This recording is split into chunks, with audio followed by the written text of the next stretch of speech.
নমস্কার বন্ধুরা, রিঙ্কু কিচেনে আপনাদেরকে স্বাগত জানাই। চলে এসেছি আজ আমি একটা নতুন রেসিপি নিয়ে। আজকের রেসিপি হচ্ছে ডিম আলু ঝোল বা ডিম আলুর ডালনা। একদম সিম্পল একটা রেসিপি, বানানো খুবই সহজ, খেতে অসাধারণ। এই রেসিপির জন্য আমি এখানে 4টি ডিম নিয়েছি। ডিমগুলো সিদ্ধ করে খোসা ছাড়িয়ে কাট লাগিয়ে নিয়েছি। এবার আমি ডিমগুলো ভেজে নেব। ডিমগুলো ভাজার জন্য একটা কড়াই আমি তেল গরম করতে দিয়েছি। এবার আমি ওর মধ্যে সামান্য লবণ দিব, সামান্য হলুদ গুঁড়ো দিব, সামান্য লঙ্কা গুঁড়ো দিব। এবার এগুলো মিশিয়ে নিব। ডিমগুলো ভাজার জন্য দিয়ে দিব। ডিমগুলো হালকা ভেজে তুলে নিব। ডিমগুলো আমার ভাজা হয়ে গেছে, এবার আমি তুলে নিব। আমি দুটো আলু ডুমো করে কেটে রেখেছিলাম, ওই তেলের মধ্যে দিয়ে ভেজে নিব। এখানে আমি লবণ হলুদ ব্যবহার করব না, ডিম ভাজার সময় লবণ হলুদ দিয়েছিলাম, সেটা দিয়ে ভাজা হয়ে যাবে আলুটা। আলুগুলো লাল লাল করে ভেজে নিয়েছি, এবার আমি তুলে নিব। ওই তেলের মধ্যে আমি 2 চামচ মতো তেল দিয়ে দিব। তেলটা গরম হয়ে গেছে, এবার আমি গোটা জিরে আর তেজপাতাটা দিয়ে দিব ফোড়নের জন্য। একটা পেঁয়াজ লম্বা করে কুচিয়ে রেখেছিলাম, সেটাও দিয়ে দিব। পেঁয়াজটা একটু ভেজে নিব। অল্প একটু চিনি দিব, চিনি দিলে তরকারি কালারটা ভালো আসবে। পেঁয়াজটা ভাজা ভাজা হয়ে এসছে, এবার একসাথে বেটে রাখা মশলাটা আমি দিয়ে দিব। 4 চামচ মতো জিরে, আদা, লঙ্কা আর রসুন বেটে রেখেছিলাম। এবার আমি এটা ভালো করে ভেজে নেব। মশলাটা একটু ভেজে নিয়েছি, এবার আমি একটা টমেটো কুচি করে রেখেছিলাম, সেটা দিয়ে দিব। এবার ভালোভাবে মিশিয়ে নিব। মশলাটা একটু ভালো করে কষিয়ে নিব।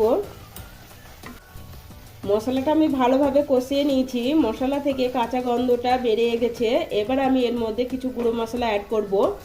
এখানে আমি হাফ চামচ মতো জিরে গুঁড়ো নিয়েছি, হাফ চামচ মতো হলুদ গুঁড়ো নিয়েছি, 1 চামচ মতো ধনে গুঁড়ো নিয়েছি, 1 চামচ মতো কাশ্মীরি লাল লঙ্কার গুঁড়ো নিয়েছি। এটা দিয়ে দিব। স্বাদ অনুসারে লবণ দিব। ভালোভাবে মিশিয়ে নিব। এবার আমি এর মধ্যে 2 চামচ মতো জল দিব, দিয়ে মশলাটা ভালোভাবে কষিয়ে নিব।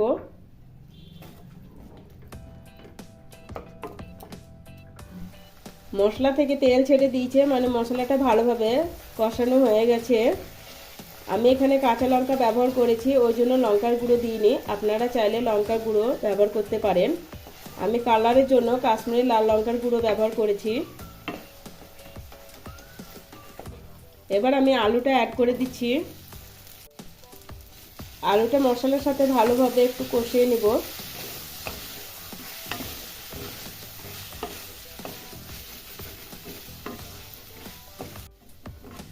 মশলার সাথে আমি আলুটা ভালোভাবে কষিয়ে নিয়েছি 2 থেকে 3 মিনিট সময় নিয়ে। এবার আমি এখানে পরিমাণ মতো জল দিয়ে দিব।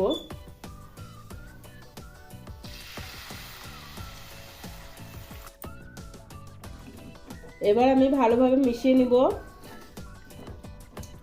ঝোলটা ফুটছে, এবার আমি ডিমগুলো অ্যাড করে দিব। ভালোভাবে মিশিয়ে নিব। এবার আমি ঢেকে 5 মিনিটের জন্য মিডিয়াম ফ্লেমে রেখে দিব।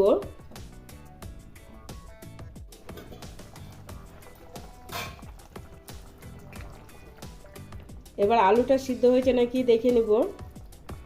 দেখুন আলুটা সিদ্ধ হয়ে গেছে। আলুটা আমার ভাজা ছিল, ওই জন্য বেশি সময় লাগেনি সিদ্ধ হতে।